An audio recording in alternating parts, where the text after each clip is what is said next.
Let's take a look at Americans abroad. There's plenty of Americans in action. Probably let's lead it off with Christian Pulisic midweek. An injury was feared. He had to be subbed in the first half, but reports are that there was no major injury, but still unlikely for the game against Juventus at the weekend.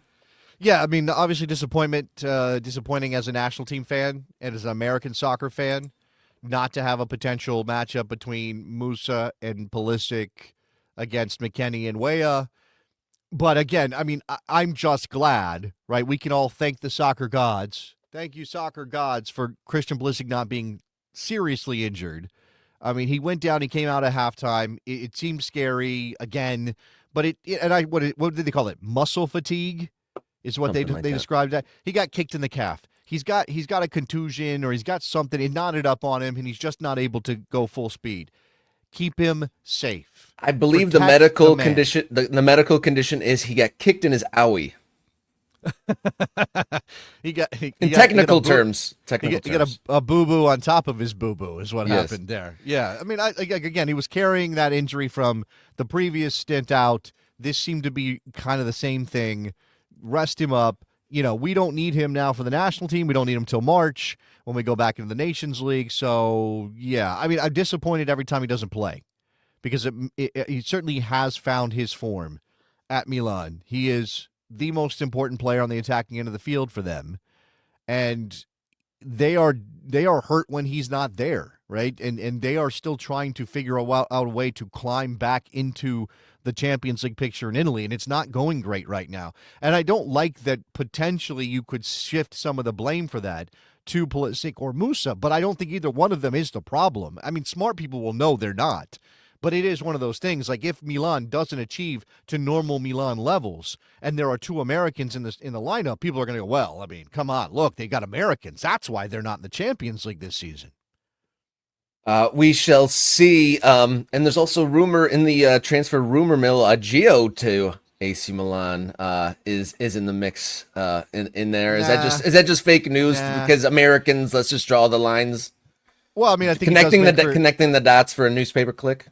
It does make for good clickbait, right? It does make for easy. Well, look, Americans already know about Milan because of Pulisic and Musa.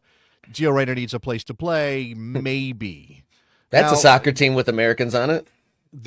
I'm also seeing the reports, right? According to Patrick Berger on X, there were representatives from Reyna's group. And who is that? His dad and his mom, and maybe a cousin or two are tossed in there. No, I mean, obviously, his agent is going to be Jorge Mendes. His agency now represents Reyna. That happened last year when he made the move to Nottingham Forest. That was a terrible decision.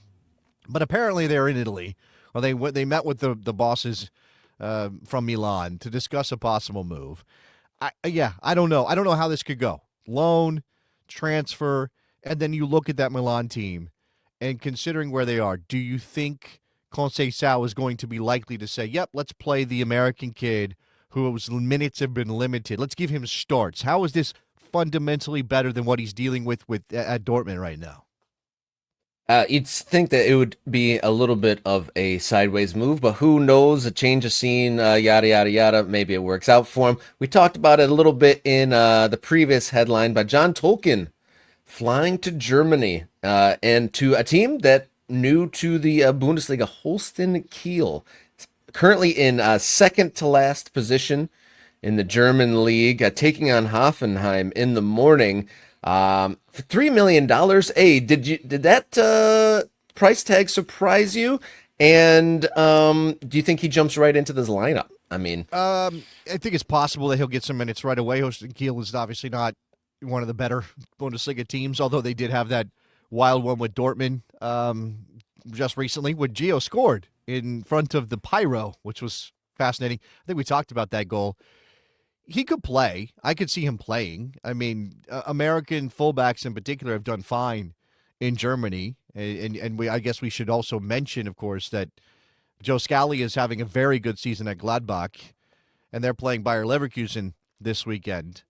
Tolkien he's very good from dead ball situations. We saw that during the playoffs in MLS last season.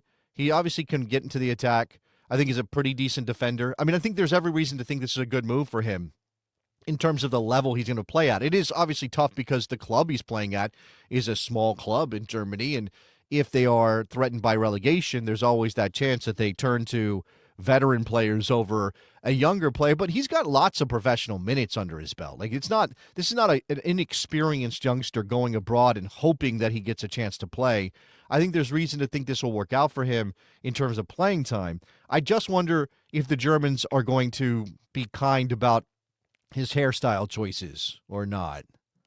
I'm not sure about that. The comments section were pretty brutal when this transfer was announced. And I got to say, it was kind of nice to see a non-Red Bull team pick him up. It wasn't just an franchise transfer. Like, a genuine team wanted to lay out some money to get an American on their side. Well, you also mentioned the fee, which was $3 million reportedly. It seems a little low for the going rate on talented American players. It does. I don't think it's ridiculously low. I don't think it's like 50% of what I thought they would get for him, but I was thinking more like 5 than 2.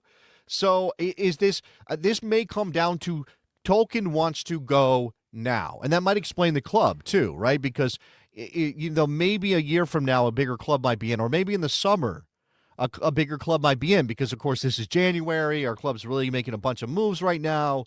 Who wants to spend millions of dollars on a left back who hasn't played in a high level in Europe? I don't know if those things are part of this. This may be just John Tolkin was ready to go. Holstein Kiel came up, and the Red Bulls thought, okay, well, we can't hold the kid back any longer. I know that you haven't been enjoying a lot of the Fulham conversation the last week or so, Jason, but I got to point out Anthony Robinson. I think is he in the form of his life?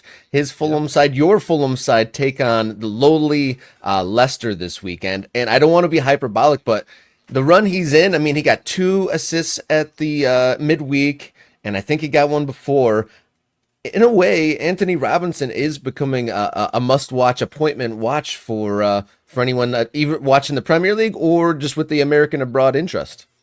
Yeah, I mean, 100%. And we've talked about that he's got a bigger club in his immediate future. I mean, I do think that this summer will be when they need to strike that hot iron for Jedi Robinson. I will hate to see him leave Fulham, but yeah, he needs to go. He's been that good.